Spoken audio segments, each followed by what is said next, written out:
For more on the landmark COP28 agreement, we're joined now by Soenke Kreft. He's Chief Climate Risk Strategist from the United Nations University. He joins us live now all the way from Dubai.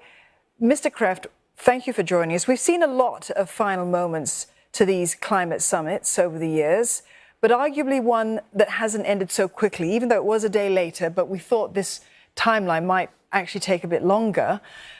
Talk to me about the significance of this formal recognition that's been reached on fossil fuels. It didn't exactly have the wording that everyone would have wanted, but it is a real signal, isn't it, that we are at the end of this fossil fuel era? Yeah, definitely. For me, it's a truly historic moment. It's definitely a big international and UN diplomatic success. And it was really about science meeting climate action and saying what climate action is about. So the message of science ahead of the conference has been clear. Emission levels are not where they need to be. Climate change impacts are rising. Adaptation is patchy at the local level and not at scale.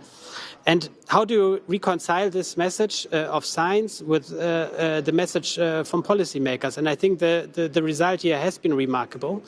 It basically signals the end of the fossil fuel era.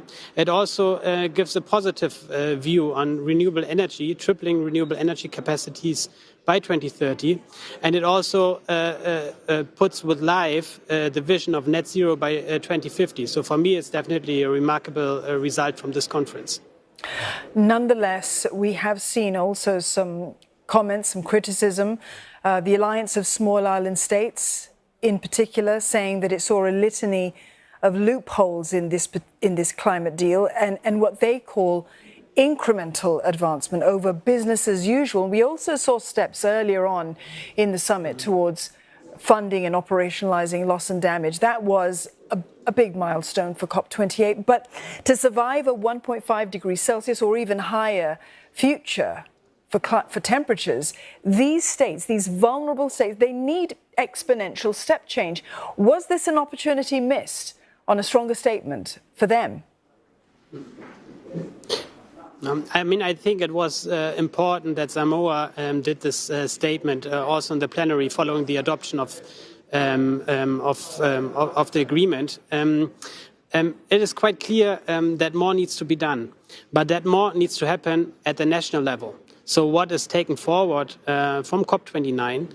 What does it mean for the formulation of the next generation of climate policies? Countries need to put forward their climate policies latest by the end of 2025. And I think there it really carries weight. So countries now need to embrace a renewable energy future. They also need to put that forward as part of their climate policy. And I think this is really a gear shift. But still, we also need the moral voices. We need the voices that it's not enough what the world is doing, and for that I'm thankful that EOS has issued this clear statement. Not enough, but again, as you say, the onus falls to policymakers to move forward with this. But also, it's a powerful signal for investors as well, because we can't talk about climate change and climate risks without talking about the money that's going to be needed. From a climate risk perspective, Mr. Kreft, how will the outcomes at this COP help countries on redoubling their efforts, perhaps, to withstand these specific climate risks and unlock, of course, those climate-related opportunities that are out there? Yeah, most definitely. You already mentioned on the first day the decision to create a new international fund to respond to climate loss and damage has been remarkable. And also throughout the days we have seen countries putting forward extra money into this fund. There's also a decision on the funding arrangement. So it's not only this single institution, but really the entire UN system, the multilateral development banks, ramping up effort on loss and damage. So I think this is one positive outcome. In the last days, we have also seen discussions on the so-called global goal on adaptation. And this is about having a framework that actually galvanizes action on the ground, but it's also realistic enough that all countries can implement it to some extent. And this was a fine balance, and I think the end result and also the connection to climate finance is a good one.